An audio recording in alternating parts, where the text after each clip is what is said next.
bem, meus amores, estamos de volta com mais um episódio do Senta Que Lá Vem Spoiler. Olha só, o episódio 2 da antologia A Arte Negra Importa Demais. Olha, é uma série de episódios com convidados mais do que especiais que vão falar sobre discriminação racial, desafios sociais, o papel do negro na arte e entretenimento e dicas de obras para serem apreciadas por todos.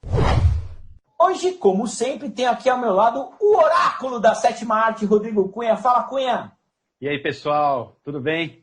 Espero que todos estejam bem. E hoje a gente está aqui, mais uma vez, para aprender demais. Então, estou aqui pronto para receber essa aula, essas lições aí. Então, vai ser muito divertido ouvir tudo que todo esse pessoal aí que você vai apresentar agora tem a dizer aí para a gente. Vai ser muito bom. Seguindo aqui com a família Senta Que Lá Vem Spoiler, Rafinha Prada. Fala, Rafa. Fala, Sansa. Querido Cunha, tudo bem? Cara, que delícia estar aqui de volta gravando mais um episódio do Senta Que Lá Vem Spoiler. Hoje, mais uma vez, especialíssimo. Eu estava muito nervoso na primeira gravação. Nessa aqui eu estou um pouco menos, mas vai ser demais. Vamos em frente. Olha, e temos não uma, mas duas estreias hoje no Senta Que Lá Vem Spoiler. Temos a presença encantadora da Dai, cara. Daiane é maravilhosa, negra, publicitária, paulistana de nascimento, recifense de coração. Olha, ela adora fazer doces aos domingos e admirar o céu, não é lindo? Dai, seja bem-vinda, é um prazer ter você com a gente. Oi, Sansa. Oi, pessoal, tudo bem? Estou bem ansiosa. Esse convite mexeu bastante comigo, estou super feliz e animada. Obrigada pelo espaço, obrigada pela oportunidade. Vai ser uma jornada muito importante e bem bacana. O prazer é todo nosso. E olha, por falar em prazer, é um prazer inenarrável que eu vou narrar aqui, receber pela primeira vez, cara, o nosso amigo Plínio Camilo. Olha, gente, natural de Ribeirão Preto, ele está com 59 anos e olhando para ele aqui no Zoom, parece muito e muito menos do que 59. Ele é formado em Linguística, extensões em Tecnologia para Cinema e Vídeo, oficina teatral, prática de criação literária e, além de trabalhar como educador social, ele também é diretor de teatro, ator, roteirista e, como ele costuma dizer, escrivinhador. Olha, o Plínio escreveu até aqui 11 livros, minha gente, com destaque para Notas de Escurecimento, Coração Peludo e O Namorado do Papai Ronca. Muito boa noite, Plínio Camilo. Oi, Renato, muito obrigado pelo convite. Prazer em conhecer o Cunha, o Rafa e estar dividindo esse segundo encontro com a Daiane. Prazer, Daiane. Muito obrigado. Espero poder colaborar com todos e a gente ter uma boa conversa. Plínio, seja muito bem-vindo, cara. É uma honra ter você aqui com a gente nessa série tão bacana que é a arte negra importa e importa demais.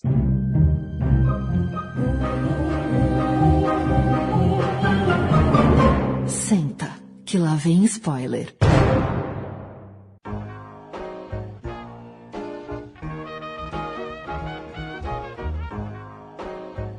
Olha, cara, dá pra ver pela biografia que você é um cara que transita por várias vertentes aí da arte, né? E a gente queria conhecer um pouco mais, né? Saber um pouco mais, até para quem está nos ouvindo, sobre o seu trabalho como educador social e também essa evolução como escrivinhador, como você costuma dizer. Eu sempre escrevi. Então tem aquela historinha que eu sempre escrevi desde pequeno, mas só depois que eu tinha 50 anos que eu resolvi publicar os meus escritos. Mas desde que eu nasci até 50 anos, eu fiz teatro, trabalhei como ator, diretor, cenógrafo, carreguei coisas, atuei, né? Me sinto melhor uma pessoa de teatro do que alguém, um ator. Mas um trabalho que foi muito interessante que eu tive foi na década de 80, 90, trabalhar com crianças de rua, ser educador social, né? E isso foi muito interessante para auxiliar a minha visão de mundo, né? Não sei se eu seria uma boa... Eu me considero hoje uma boa pessoa e não sei se eu seria essa boa pessoa se eu não tivesse feito esse trabalho, né? E hoje está escrevendo, ele tem uma... A minha intenção, né, é lógico, é ser conhecido, que as pessoas me leiam, né? Mas a minha maior intenção é contar histórias. e contando histórias fazer as pessoas pensarem. Ou, no mínimo, contando histórias e incomodar as pessoas com as minhas histórias. Eu queria saber se tem algum deles que você guarda um carinho especial e que significa mais para você. Vamos lá. O mais velho, o primeirão, o namorado do Papai Ronca, né? Porque é bem interessante contar o namorado do Papai Ronca, porque o namorado do Papai Ronca ele nasceu primeiro como um roteiro para cinema. Eu queria fazer, né? Porque uma das vertentes que escreve, eu queria escrever para cinema. Então eu pensei no argumento, né? Mas vocês, melhor do que eu, e a gente vai falar sobre isso, é muito difícil fazer cinema, né? Então eu tive a ideia. E aí não consegui nem concretizar, fiz o primeiro tratamento de um roteiro e apareceu uma oportunidade de escrever isso como uma história infantil. E aí em 2 meses eu já estava com, né, tinha todo o roteiro, foi tranquilo fazer isso em forma de romance. E naquele momento, em 2011, eu havia um prêmio aqui no estado de São Paulo chamado PROAC, para autores estreantes. E naquele momento eu era um autor estreante ou inédito. Eu coloquei uma parte do namorado e ganhei. Então você imagina, o meu primeiro livro, meu primeiro romance infanto-juvenil, eu ganhei um prêmio, que foi ter a publicação dele, ou ser bancado 1000 exemplares. E aí foi, sabe, o meu primeiro livro foi sucesso. Então um carinho especial eu tenho pelo namorado do Papai Ronca, né? Que foi o meu primeiro livro, que é um romance.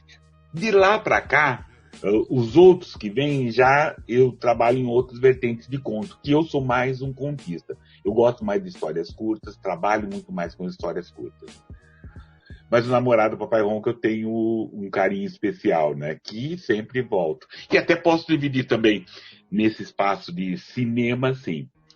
Ano passado nós começamos, né? Eu mais um amigo, porque como eu venho dessa vida de teatro, eu tenho meu amigo Rony Guilherme, que é um diretor, escritor também de teatro, que ele, em um determinado momento, ele resolveu que ele ia roteirizar o namorado do Papai Ronca.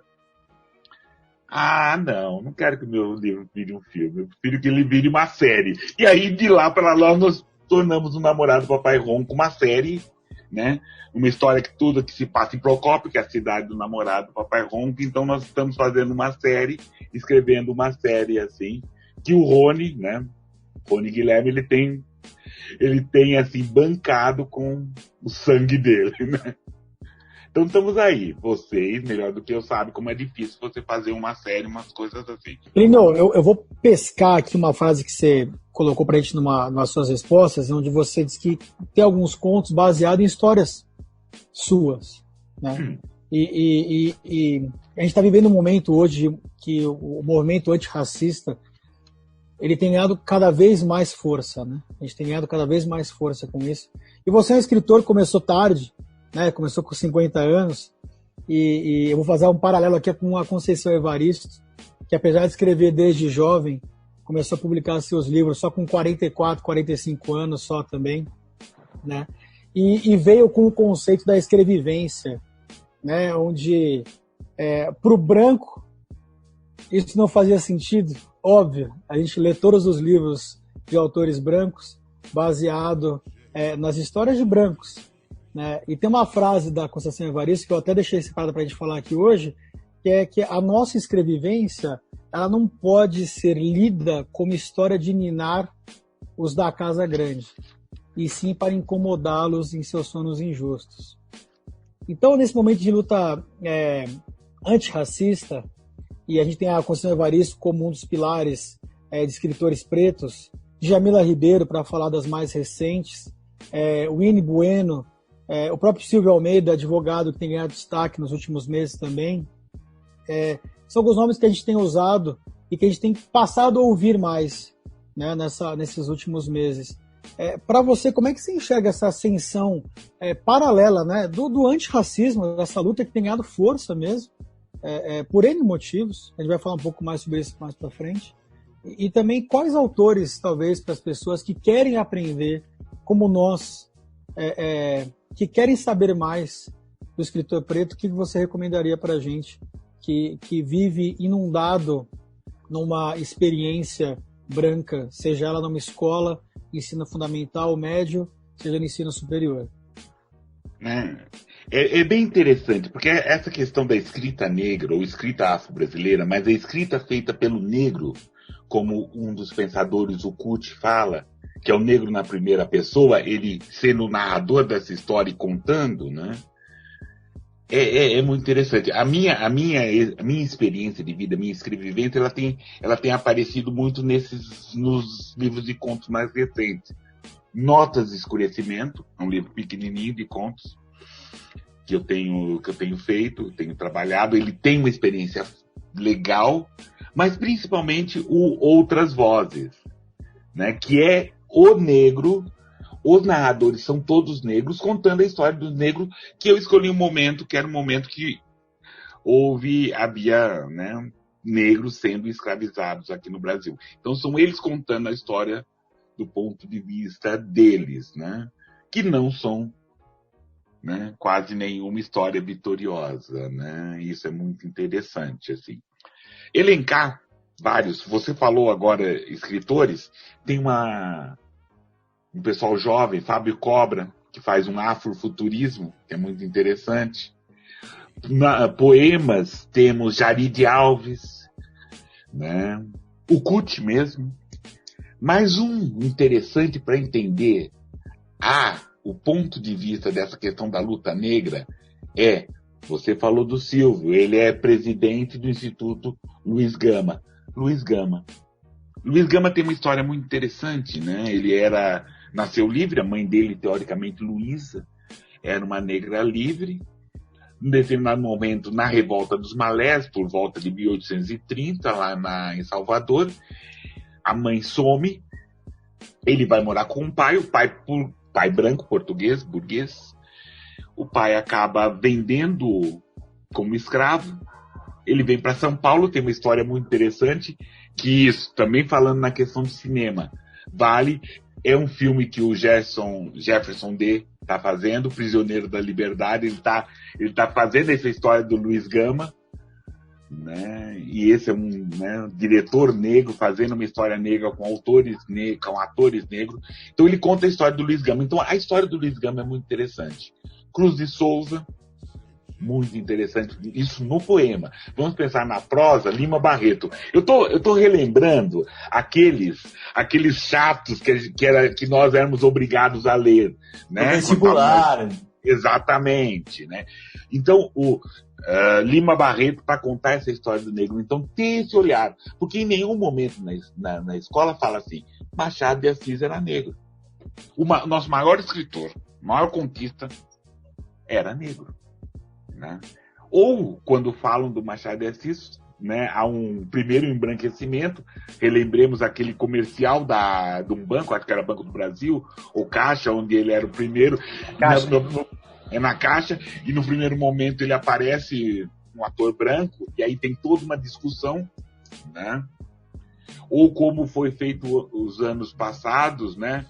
Um recapeamento, né? Ou a Faculdade Zumbi de Palmares, né, trazendo novas capas para Machado de Assis, ele como negro, né? Então Machado de Assis é interessante você ter essa outra leitura, além de todas as camadas da leitura dos contos de Machado de Assis. Então esses são alguns dos clássicos, para a gente começar a entender de onde vem essa luta, né? Que, quando você estuda o movimento, a literatura negra, esses são tidos como precursores. Plínio, você falou uma coisa muito interessante aí, quando você estava falando sobre o Machado de Assis, que é uma curiosidade minha, imagino que muita gente perceba isso também. Existe um esforço aí histórico para apagar essas raízes africanas aí do Machado de Assis? Total. Imagina, esse país racista, esse país que foi construído em cima da força negra, né? E onde, assim, em determinado momento, você renega essa força negra, ter o maior escritor negro é uma ofensa. Então vamos deixar ele mulatinho, mulato claro. Não vamos falar de cor. Não, para mim todo mundo é igual, nós somos da raça humana, né? Então não há problema. Então vamos falar, não há problema. Não há problema, gente, sabe? Assim, todo mundo é raça de Deus, aqui de baixo. Então tem esse momento de embranquecimento do Machado de Assis. E até um embranquecer da fala dele, que ele fala que ele não trata, nenhum dos romances dele trata a questão do negro, né? Ou onde aparece o negro que ele lá no Memórias Póstumas de Brás Cubas, que ele montava um negro, depois esse negro, quando é liberto, esse negro monta outro. É essa a crítica do Machado de Assis na questão toda. Então, Machado de Assis ele precisa ter uma leitura mais atenta. Não ter essa leitura rasa. Ele fazia assim. Há um pensador também, o professor Eduardo de Assis Duarte, que escreve muito sobre o Machado de Assis. Ele até tem um livro chamado Machado de Assis, o Afrodescendente, que ele fala que Machado de Assis tem uma capoeira literária. Porque é tranquilo, e não há problema, eu estar falando da questão negra hoje, eu não tenho nenhuma reprimenda, eu saio, me seguro, me garanto. Mas vamos pensar em 1880, onde preto e negro eram sinônimos de escravos, alguém se autodenominar negro. O Machado de Assis escrevia da palavra. Ele vivia da palavra, ele escrevia, ele era editor, ele escrevia para jornais. Vocês trabalham com jornalismo, vocês sabem o que vocês têm que fazer. Hoje vocês estão fazendo um podcast, amanhã vocês estão fazendo um podcast sobre alimentação. Era o que o Machado de Assis vivia fazendo todo momento para sobreviver. Né? Tanto é que algumas obras dele saíram em suplementos femininos. Né? O livro dele, Alienista, saiu num suplemento feminino, numa revista feminina de crochê, salvo algum engano. Então, o Machado de Assis ele tinha que fazer todo um malabarismo para poder sobreviver. Você falou muito aqui, né, Plínio, da questão de a gente, eu vou falar a gente aqui, branco, privilegiado, trabalhar em cima desse embranquecimento mesmo dos personagens pretos. Com o intuito, obviamente, de calar essa voz, né? Eu imagino. Com o intuito de ignorar a existência. Então, eu acho que a personificação de personagens reais, né? A criação de personagens reais, de personalidades que podem fazer a diferença para a comunidade preta, ela é essencial para que a gente possa começar a entender melhor, né, qual que é essa estrutura do racismo. E trazendo um pouco a nossa conversa para o tempo contemporâneo, a gente teve o assassinato de George Floyd recentemente, ele foi só mais um, né, dentro de uma série que a gente tem acompanhado não só nos Estados Unidos, mas no Brasil também, e acho que foi uma fagulha aliada à quarentena, à pressão que nós temos vivido hoje como sociedade em si, em casa, preso, quarentenado, confinado, e tudo isso acabou explodindo nessa eclosão que nós estamos vendo hoje, não só nos Estados Unidos, mas no Brasil também. Plínio, você acha que a gente tem vivido, de fato, um momento de renascimento dessa luta antirracista?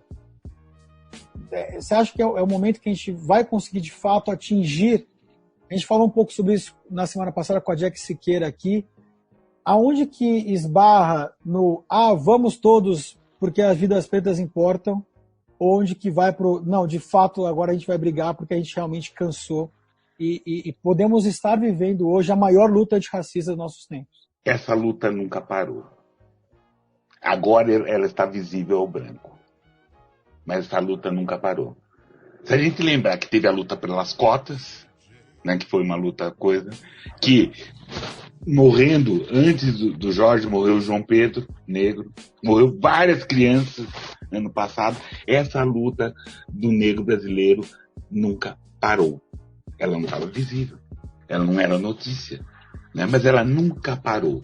Quando você começa a ter Éric Moranguinho aqui como vereador aqui em São Paulo, ter todo o Douglas Belchior fazendo todo um trabalho, essa luta não parou. Nós lembramos, né, olhando, tendo como base, e tem que ter, porque é importante essa história toda nos Estados Unidos, porque lá os negros são 12%, 13%, 15%, vai, 15%. Tem todo o movimento. Nós aqui somos 53%. Então, a nossa luta não para. Só que a nossa luta são outras, e tem outras lutas, e também tem... Esse negro brasileiro, ele tem outras formações diferentes desse negro americano. Mas legal, essa luta lá, vamos pegar. Mas aqui, Vidas Negras sempre importou. Você imaginar que havia movimentos, havia repressões, que não aqui em São Paulo, mas havia repressões no interior, no começo da década de 60, que era só para se ajuntar.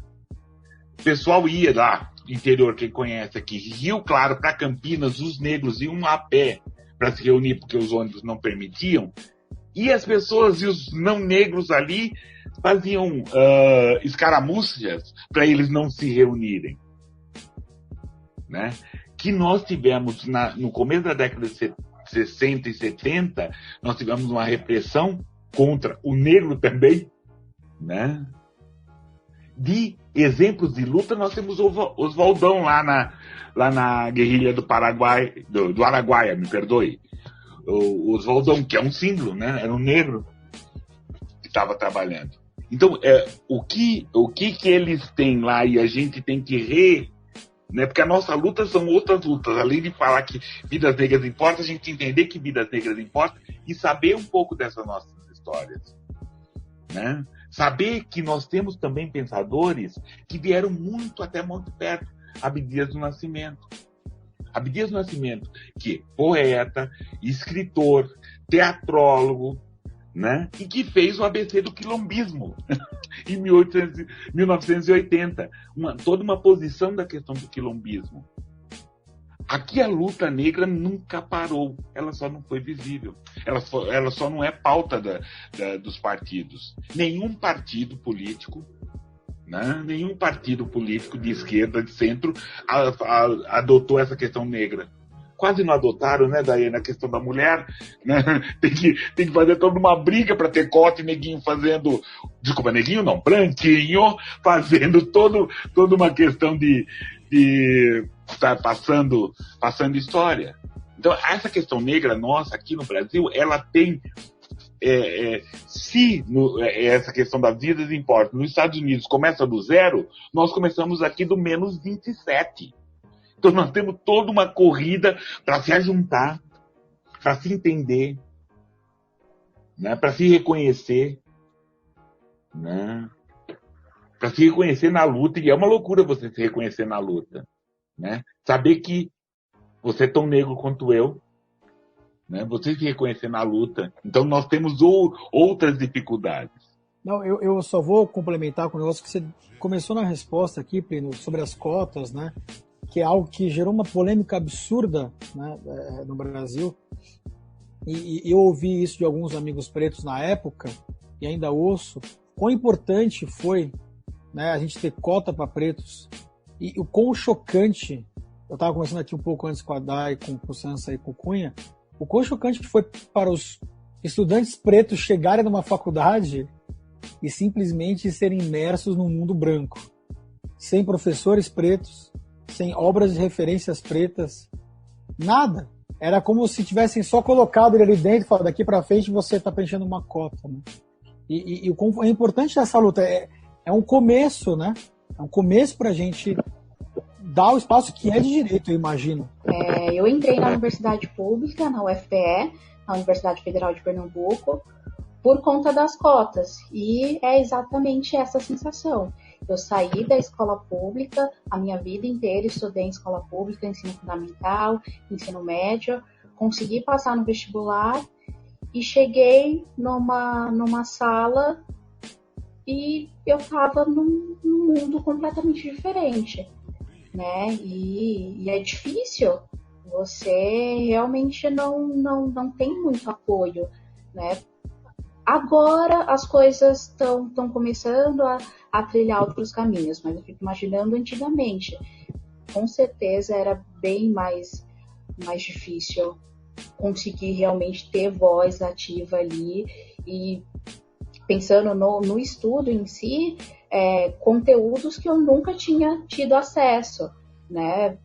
Pessoas que estudaram nos melhores colégios de Recife E eu vindo de uma escola pública da periferia de São Paulo, do Capão Redondo, e que eu chegava na aula e sentia, assim, dificuldade de ter uma voz ali. E ainda bem que eu tive, sim, alguns professores negros, e eles, incrivelmente, davam voz para todo mundo, dava espaço para a gente, aluno, se sentir à vontade e fazer uma troca ali. E é interessante, essa cota, como ela é necessária, a Daiane falou, é para lá de necessária de fazer.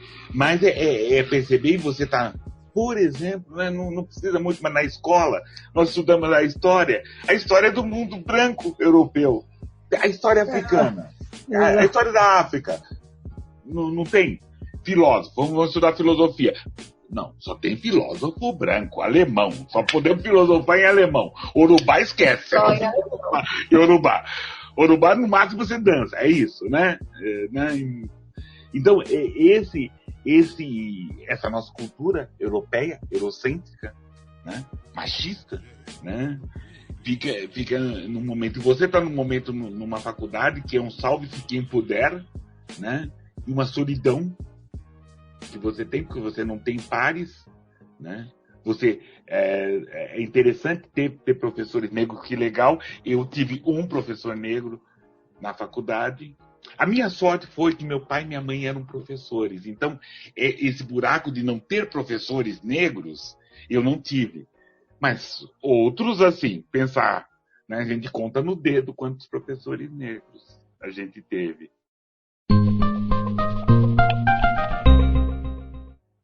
É o que a gente sofre na pele, o não entender o privilégio. Sabe? O não entender o privilégio. É lógico, né? Renato, né? Cunha, não estamos bem, a gente tá brabeira, a vida tá brabeira, pandemia, emprego, né? As coisas não estão fáceis, não tá fácil para todo mundo. Mas é pensar que para os negros tá pior. Né? Então é o privilégio, é aquela situação assim. Eu estou escrevendo um texto sobre isso, que eu tive que tirar minha carteira de identidade com 12 anos, não era porque eu ia viajar, era porque numa época eu tinha que andar de documento, porque se eu não andasse de documento eu ia ser preso, ia ser menor e levar para o juizado de menores. Então hoje eu não mudo de cômodo da minha casa sem documento. Eu tô aqui no quarto e vou pro outro. Leva o documento. Por quê? Sabe, aquela história assim, vai saber assim. Quem mora em São Paulo, e aí me desculpe essa referência, assim, eu morava com meus pais de Santo André. E a antiga rodoviária era ali né, perto da Estação da Luz, em frente à Estação Júlio Prestes. E eu pegava o trem, saía da Estação da Luz e ia a pé até a rodoviária.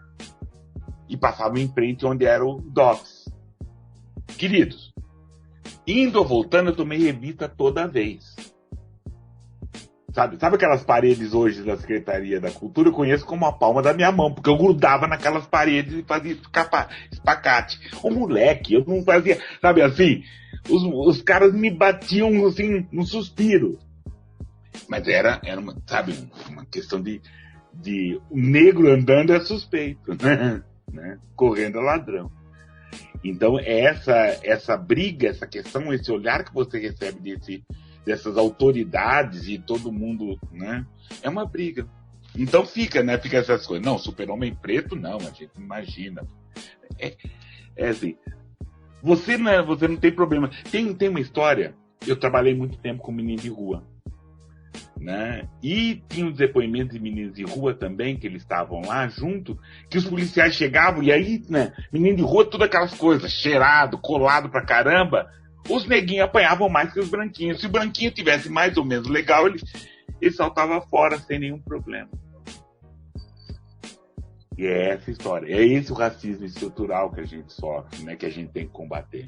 Plínio, uma questão que a gente levantou muito quando a gente falou com a Jaque foi o lance de espaço de fala, né? Ceder o espaço de fala, que já a expressão já é estranha aos nossos ouvidos, né? Olha, vou ceder um espaço de fala. Eu li um texto que saiu no UOL recentemente, do Diogo Silva. Para quem não lembra, o Diogo Silva foi medalhista no PAN em 2004 em Taekwondo, né? E ele passou do Taekwondo para o rap, e dentro do rap tornou também escritor, né? E ele escreveu uma coisa muito interessante faz mais ou menos uma semana, que é essa questão do espaço, que eu queria trazer um pouco aqui, né? Então vamos lá, a gente sempre teve vários expoentes negros em todas as frentes possíveis, né? A gente já falou aqui de política, esporte, a gente também tem literatura, jornalismo, poesia, cinema, moda e por aí vai. E de um tempo para cá, o que os negros vêm fazendo é chutando as portas, atropelando a falta de bom senso e justiça social para cavar um espaço que é deles por direito, né? E o que diz o Diogo Plínio, que eu achei muito interessante? A gente não tem que pedir licença, né? Aproveitando a fala da Ava DuVernay, diretora e criadora de cinema aí também. A gente não tem que pedir licença. A gente tem que chutar essa porta. E ele diz mais. A gente tem que criar nossos próprios espaços. Revista negra, portal negro, emissora negra. A gente tem que ter um espaço nosso. E a minha dúvida é essa. É necessário a criação desses espaços, lugares de fala, se é que dá para usar essa expressão aqui agora, para o negro, né? Ou esse espaço coletivo precisa seguir sendo cedido? Como é que você vê essa questão? Tem que ter. A questão é você tem que ter um olhar para agora, de formação, e olhar no futuro. Né? No futuro, que no futuro a gente seja igual, a gente fica andando todo mundo de mão dada e falar, que bom, que legal. Né? Esse é o futuro. O presente que nós precisamos nos fortalecer. Porque tem várias demandas, né, que todos os espaços precisam. Vou colocar. O espaço da mulher, ela precisa desse espaço de discussão da mulher. Né? E dentro desse espaço da discussão da mulher, precisa do espaço da discussão da mulher negra. Porque a libertação da mulher só foi possível porque a mulher negra estava cuidando dos filhos. Né? Então isso precisa ser. Né? E até dentro disso, dentro do movimento negro, está se discutindo como que seria essa questão do feminismo negro, ou seria uma questão de um outro nome para essa questão, para essa formação dessa mulher negra. Né? Porque a mulher não teve o direito, a mulher negra sempre trabalhou, ponto. Né? Ela sempre trabalhou fora de casa, ponto. Então ela não é novidade. Né? Nunca foi novidade. Então precisa desse momento, desse olhar. Né? Tem essas lutas das desigualdades, beleza, bora lá, vamos resistir. Mas precisa desse momento, desse espaço negro, para se discutir, para se ter esses olhares negros, para ter essa primeira pessoa, porque tem um fortalecimento. E é entender que, assim, a questão do negro, eu estou falando do racismo, né? O racismo machuca. O racismo diminui a gente. Porque você imagina não você, mas todos, você ter informação que o seu cabelo é ruim. Leva-se tempo, né, para você superar, né? Ou toda a questão assim, olha, então, você está denegrindo minha imagem, né? A coisa tá preta. Segunda é dia de branco. Então tem um momento de você fortalecer. O Black Beautiful, né? O negro é lindo, não é só uma questão de, falar que o branco é... Não, o negro é lindo. Eu tenho que me entender como lindo, me entender também como forte, entender que o meu cabelo é bom, né? Que o meu cabelo para o seu, que é escorrido. É óbvio, sabe? Perceber essas situações. Né? Então precisa desse momento de você que eu chamo aquilombado. Você está no terreiro para você poder ir na luta. Está no futuro? Eu gostaria que fosse nessa encarnação. Mas no futuro, a gente está todo mundo nas lutas. Mas precisa, porque a gente tem demandas claras. Fico imaginando, talvez precise de um partido negro, né? Como precisa de um partido da mulher, sabe? Ter todo para você entender. Porque eu, melhor informado que eu tento fazer, eu não consigo perceber todas as camadas. Então, os grupos têm que me dar essas camadas, né? Na luta LGBT, né, não é tudo igual. Não é todos gays, né? Como o pessoal fala, não é parada gay, é parada LGBTQ+. E cada vez mais, porque a demanda do L é diferente do B, do Q, então tudo isso tem que ser levado em conta. E são discussões que não dá para você fazer pensando, né? pensando em tudo. Então, ela ser segmentada é importante. E o Senta Que Lá Vem Spoiler, né, um podcast aí que fala de entretenimento, principalmente de cinema, né? Dentro desse contexto, Plínio, o Oscar aí ele teve 92 edições e 3.140 estatuetas foram entregues. Só que 44 aí profissionais negros foram premiados. Isso dá só 2% do total. Como é que você enxerga essa distribuição e as recentes campanhas que a gente teve aí de Oscar So White e o movimento Me Too? Quantos diretores negros nós temos agora com alguma coisa interessante fazendo? Né? Jeffrey, né? A gente não tem, a gente não lembra, né? Porque aqui no Brasil nós somos 53%. Quer dizer, então, se em tempos normais,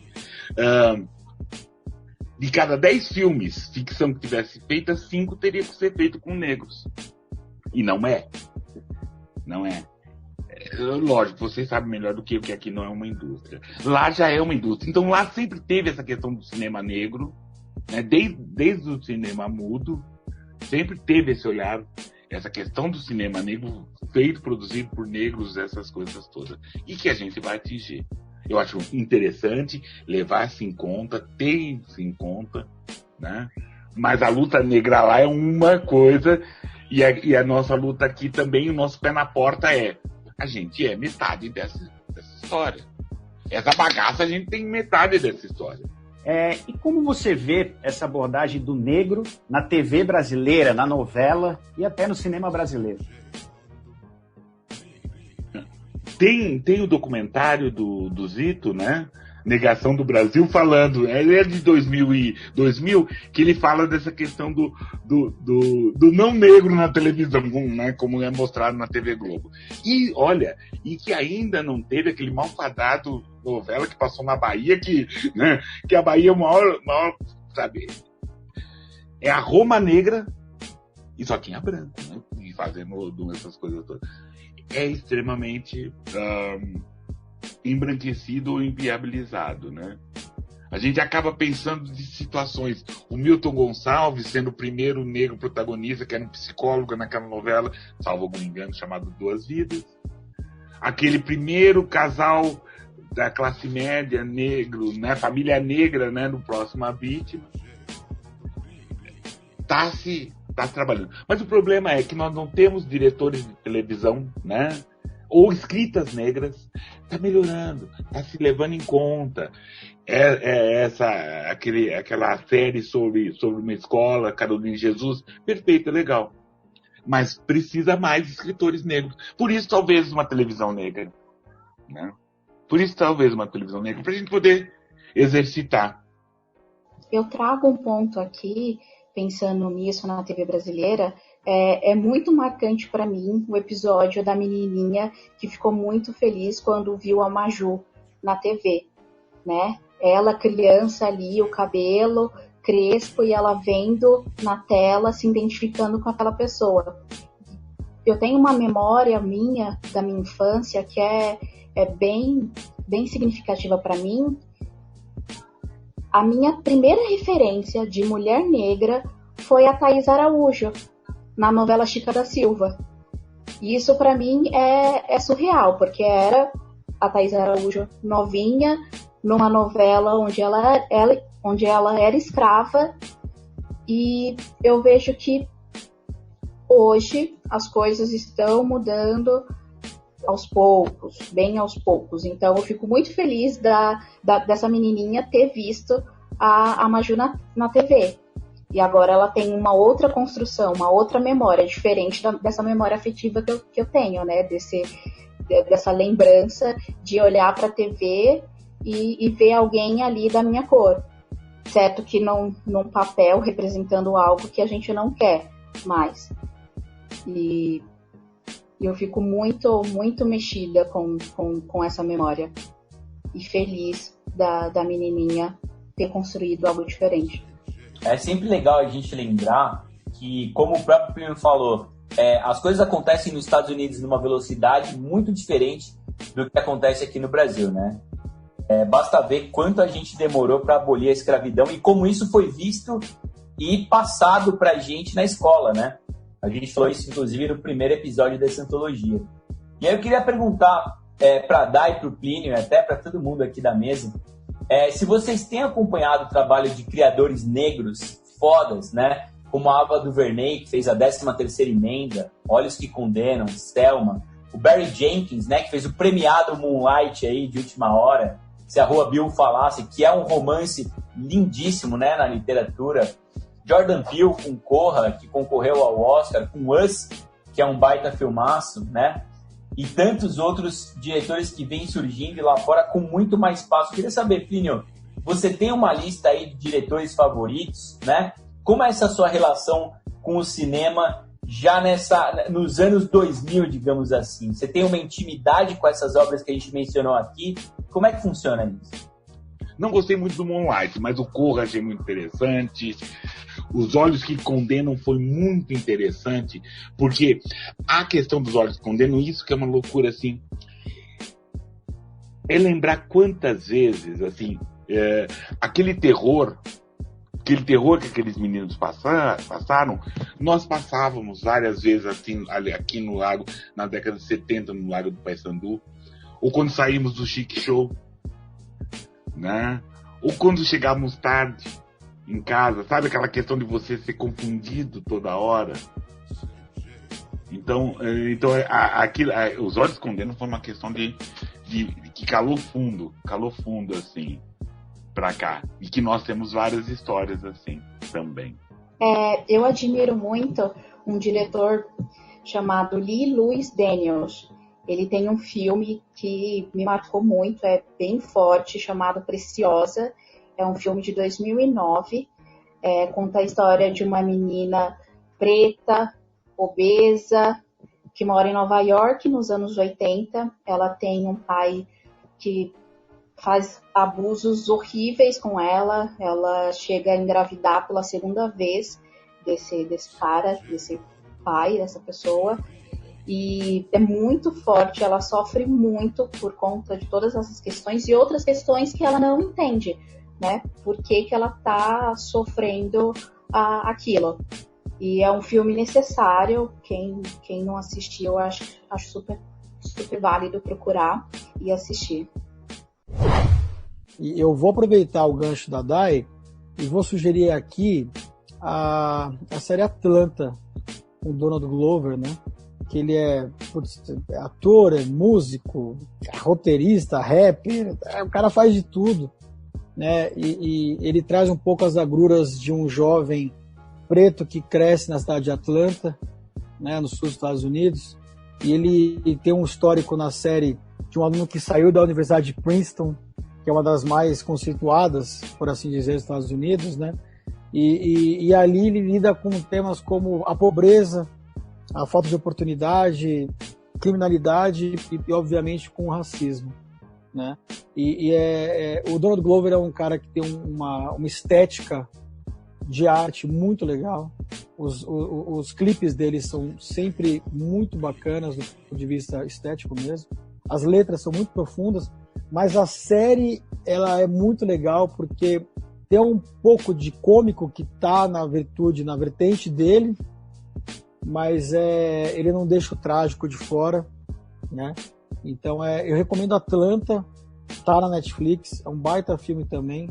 Acho que enquanto a Dai trouxe um exemplo muito legal do Harlem, Nova York, tem Atlanta no sul dos Estados Unidos nessa série. E vou fechar aqui minha participação de hoje nesse episódio espetacular, se daqui lá vem spoiler, essa antologia que está sendo linda para mim, tá sendo muito tocante. Eu vou trazer aqui Conduzindo Miss Daisy, né, que é um clássico do cinema americano. Eu acho que vale a pena o pessoal assistir e ver como que a coisa era retratada no cinema antigo americano, né? Uma senhora da casa grande judia tendo que lidar com um motorista preto e enfrentar os seus, preconceitos. Eu ia apelar para o clássico, mas só dando continuidade, então, para quem não assistiu aí realmente, Conduzindo Miss Daisy, é muito interessante que a gente tem ali o Morgan Freeman, né? É o belíssimo papel do cara ali, né?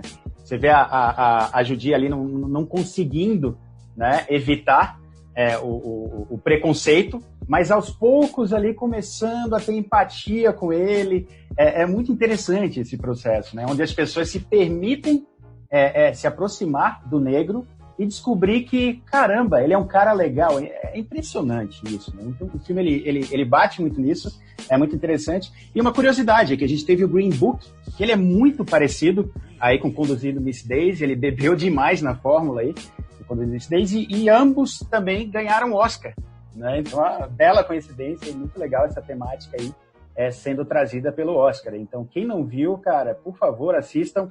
Eu assisti esse filme algumas vezes e toda vez que eu assisto, eu pego alguma coisa nova ali, baseado em tudo que está acontecendo. Vou reassistir agora, com isso que a gente está vivendo, então acho que vai ficar ainda mais interessante. Eu vou polemizar no final, Cunha.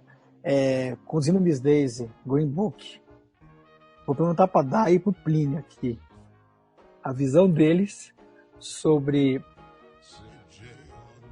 essa temática de filme, onde você tem um preto que é visto como um anti-herói dentro da série, dentro do filme. A gente teve uma discussão pesada em algumas rodas de amigos, onde o preto ali, ele é visto como, na verdade, especialmente no Green Book, não exatamente como o cara que é uma inspiração, mas como se fosse um cara que tem sucesso e o branco tem que gostar dele porque ele tem sucesso, porque ele está dirigindo para o preto. Isso no Green Book mais especificamente. Eu queria muito saber da Dai e do Plínio a opinião deles sobre o Green Book, porque é algo que, eu vou ser muito honesto, foi muito polêmico na época, nem merecia o Oscar, hein, Cunha? Não quero falar nada, mas tá bom, vou deixar para lá esse assunto, mas queria muito saber da Dai e do Plínio a opinião deles sobre Green Book, né? Desculpa no final, acabei dando uma desviada aqui da pauta, mas eu tinha que aproveitar a oportunidade. Eu assisti só uma vez, eu deveria ter assistido mais de uma vez, porque é bem intenso, ele tem várias camadas. E é engraçado, estou puxando na memória aqui quando que eu assisti esse filme. Né? Eu assisti com uns amigos, todos brancos, e eu a única mulher negra, a única mulher e negra na sala. E eu esperei todo mundo falar, todo mundo discutir ali o que cada um tinha achado. E eu fiquei incomodada, porque essa posição incomoda as pessoas. Porque ou parece que só existe dois lados. O Joe é o preto ali sujo no chão, ou se ele tá numa posição alta, ele é arrogante, ele é hipócrita, ele tem vários tipos de preconceitos que ele não deveria ter. Então, certos papéis só cabem para o branco. Se o homem negro, se a mulher negra passa a representar esse tipo de papel, não cai bem. Mais ou menos foi essa leitura que eu fiz, foi esse sentimento que eu tive. Pensando no Conduzindo Mr. Daisy, essas questões todas, esse Green Book, é interessante. Eu não gostei.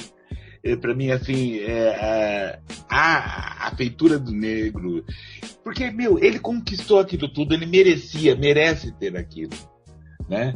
E quando a gente fica numa discussão que aí o branquinho lá faz o que faz para tentar agradar e chama ele de arrogante, me incomodou um pouco desses filmes, assim, desses dois filmes, assim. Mas são interessantes para você poder olhar essa questão do negro, porque ele incomoda. E isso é interessante. Mesmo que eu não tenha gostado, por outra situação, é interessante que ele incomoda.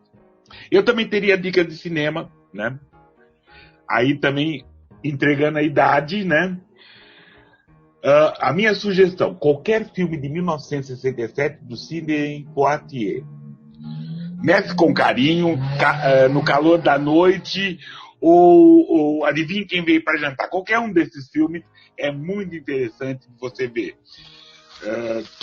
Ao Mestre com Carinho, ele é o único personagem negro.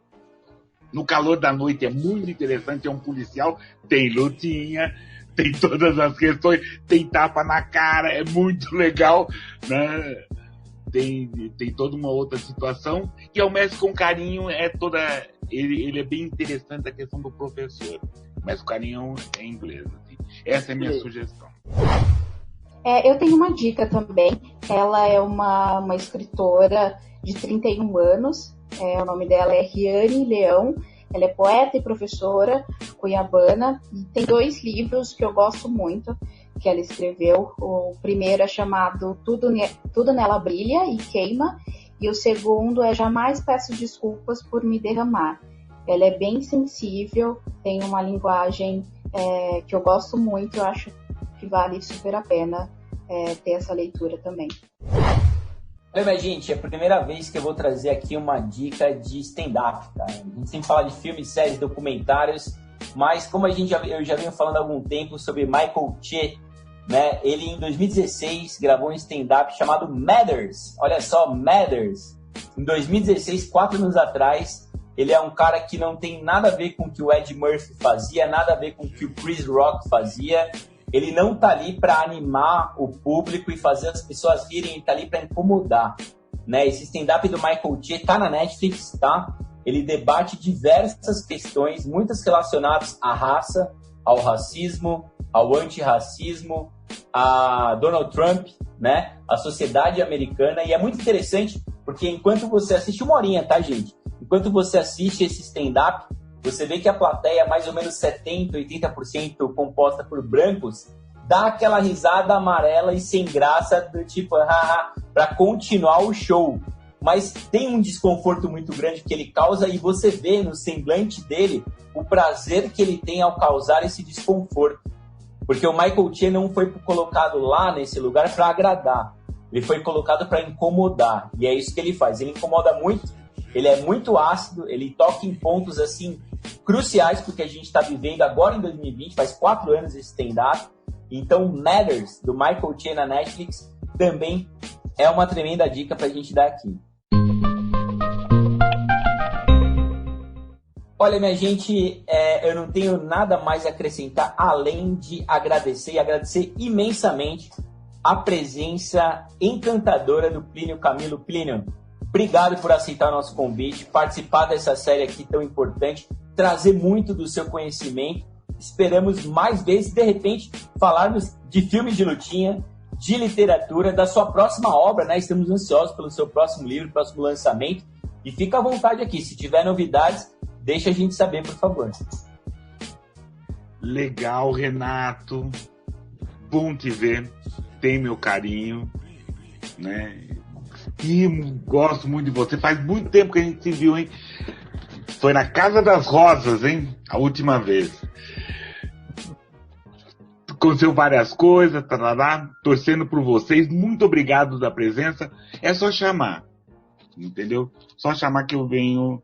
Venho, um prazer. Prazer em conhecer Cunha, Rafa, Daiane, prazer admirável. Muito obrigado mesmo. E aí eu trago meu próximo livro, a gente vai falar de filme de lutinha, né? As minhas histórias negras é o próximo livro. Bora lá. Obrigado, querido. Olha, já estamos ansiosos desde já e aproveitamos para agradecer, Dai. Muito obrigado pela sua presença. Também esperamos ver você muitas e muitas outras vezes aqui com a gente. Obrigada, gente. Eu estou muito feliz. Foi um prazer conhecer você, Plínio. Foi uma honra ter essa troca, ter esse momento tão empoderador. E vamos lá. Que venha o próximo. Que a conversa continue. Obrigada. Que a conversa continue, não fique só numa hashtag, vá muito e muito além. Como sempre costuma dizer aqui o Rafael Prado, é ou não é, Rafa? Verdade, gente. Eu queria agradecer demais o Plínio. A Dai aqui vai voltar conosco novamente nos próximos episódios. É isso mesmo, ô Sansa. Eu espero que essa nossa série mostre para as pessoas que a gente não pode ficar preso somente em uma hashtag, que a gente consiga lembrar. O Plínio falou aqui um pouco mais cedo no nosso episódio que essa luta nunca morreu. Ela sempre esteve presente. E é importante que a gente continue dando esse espaço, essa voz de fala, porque acho que só assim a gente vai conseguir atingir algum nível que é importante para todos nós. A gente vai manter os nossos convidados aqui falando sobre cinema, sobre arte em geral, porque eles têm conteúdo pra caramba e a arte negra importa demais. E muito em breve a gente está com mais um episódio dessa antologia aqui para vocês. Valeu? Um abraço a todos e até o próximo episódio, pessoal. Tchau, tchau.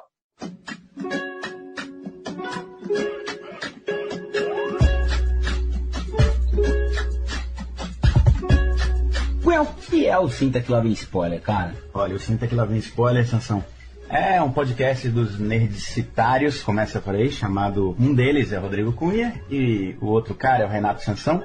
São dois caras que falam desde que se conhecem de cinema. Então a gente adora falar sobre isso, gente. Cinema, séries, né? Indústria do entretenimento, nerdices, né, em geral. Nerdices em geral, mas sempre atreladas ali à tela, a telona. Telona, Telinha também. Telinha também. E é legal falar também, né, Cunha, que estamos nas redes sociais, né? Estamos no Facebook, estamos no Instagram e estamos no... Só isso, né?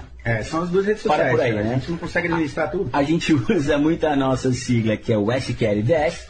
Então, se você digitar tanto no Facebook quanto no Instagram na busca SQLDS de Senta Que Lá Vem Spoiler, você nos encontrará e poderá dar sugestões para próximos episódios e, né, comentários, falar se você está gostando ou não está gostando e, quem sabe, fazer parte da Caverna do Spoiler e participar com a gente. Cara, a gente está em todas as plataformas, mas aí chegou lá no Google, Senta Que Lá Vem Spoiler. O Google vai falar para você onde a gente está. E não é pouco lugar, hein? Spotify, Deezer, tá lá no Google Podcasts, o iTunes também, que é o Apple Podcasts. E Tunin, é verdade. Senta Que Lá Vem Spoiler jamais seria possível se não fosse a colaboração do nosso querido amigo editor, o ninja editor português, Norberto Notari, o incentivo incondicional da nossa roteirista, motorista e diretora artística Babi Gotardo. Então esperamos vê-lo aqui. Aliás, ter você aqui com a gente, ouvindo não só esse, como outros episódios na plataforma que quiser, no horário que quiser, no volume que quiser.